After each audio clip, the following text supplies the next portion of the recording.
बहुत समय पहले की बात है। एक शांत गांव के किनारे एक गरीब मगर मेहनती किसान रहा करता था। उसका नाम था धीरू। उसके पास ज्यादा जमीन नहीं थी, बस एक छोटा सा खेत और एक टूटी फूटी झोपड़ी थी जिसमें वो अपनी बूढ़ी माँ के साथ रहता था। धीरू दिन भर खेत में मेहनत करता और शाम को घर लौट आता।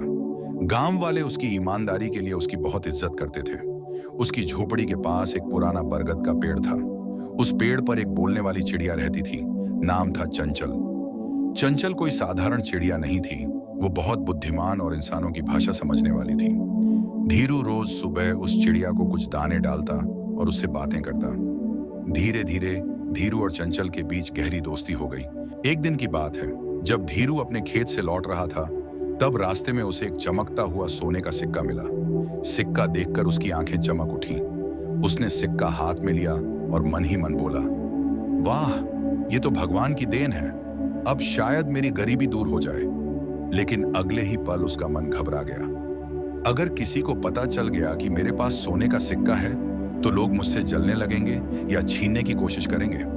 इसीलिए उसने वो सिक्का अपने कुर्ते की अंदरूनी जेब में छुपा लिया और किसी को कुछ नहीं बताया, यहां तक कि चंचल को भी नहीं। चंचल ने जब धीरू को देखा तो वो रोज की तरह मुस्कुरा नहीं रहा था। उसकी आंखों में कुछ अलग चमक थी, लालच की। वो बोली, धीरू भैया, आज आप कुछ ज्यादा ही खुश नजर आ रहे हो। क्या कोई अच्छी खबर है? धीरू ने घबरा कर कहा, ना नहीं तो कुछ खास नहीं, बस आज खेत में काम अच्छा हो गया। पर चंचल इतनी भोली नहीं थी। जैसे ही धीरू बैठा, उसकी जेब से झलकता सुनहरा चमकता सिक्का चंचल की नजर में आ गया। उसने मन में सोचा, ये वही धीरू है जो हमेशा कहता था कि उसे ज्यादा कुछ नहीं चाहिए, बस ईमानदारी से पेट भर जाए। आज ये मुझसे कुछ छिपा रहा है। चंचल ने कोई प्रतिक्रिया नहीं दी, लेकिन अगले दिन जैसे ही धीरू खेत चला गया, उसने मौका देखकर उड़ान भरी और झोपड़ी में रखे कपड़ों से वही सिक्का निकाल लिया। शाम को जब धीरू लौटा और सिक्का ना पाकर पसीना पसीना हो गया। अरे, वो सिक्का कहाँ गया? मैंने तो इसे यहीं रखा था। वो दीवारें टटोलने लगा, जमीन छानने लगा, तकिए तक चेक कर लिए, लेकिन सिक्का नहीं मिला। उसकी आंखों में चिंता झलकने लगी। तभी बरगद पर बैठी चंचल ने कहा, किस बात की चिंता है धीरू भैया? धीरू ने चुपचाप सिर झुका लिया। चंचल उड़कर धीरू के पास आई और बोली, क्या वो चमकता हुआ सिक्का ढूंढ रहे हो जो तुमने मुझसे छुपाकर जेब में रखा था? धीरू हक्का बक्का रह गया। तुम्हें कैसे पता?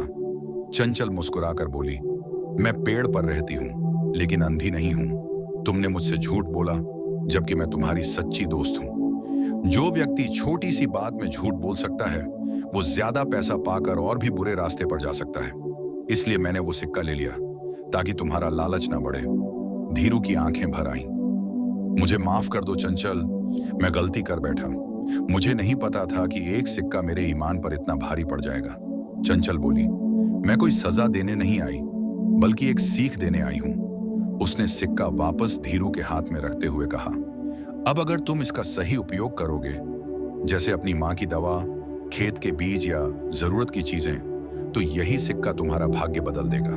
धीरू ने सिर झुकाकर वादा किया कि वह अब कभी भी लालच नहीं करेगा और हमेशा ईमानदारी से जिएगा। उस दिन से वह सिक्का धन का नहीं, बल्कि सबक का प्रतीक बन गया। शिक्षा, लालच और झूठ इंसान को पतन की ओर ले जाते हैं। ईमानदारी और सही सोच ही असली धन होती है। सच्चा दोस्त वो होता है जो जरूरत पड़ने पर आपको सही राह दिखाए, चाहे वह कड़वी ही क्यों ना हो। तो यह थी आज की कहानी। अगर आपको कहानी पसंद आई हो तो लाइक करें, शेयर करें और हमारे चैनल को सब्सक्राइब करना ना भूलें। मिलते हैं अगली कहानी में। तब तक के लिए नमस्ते।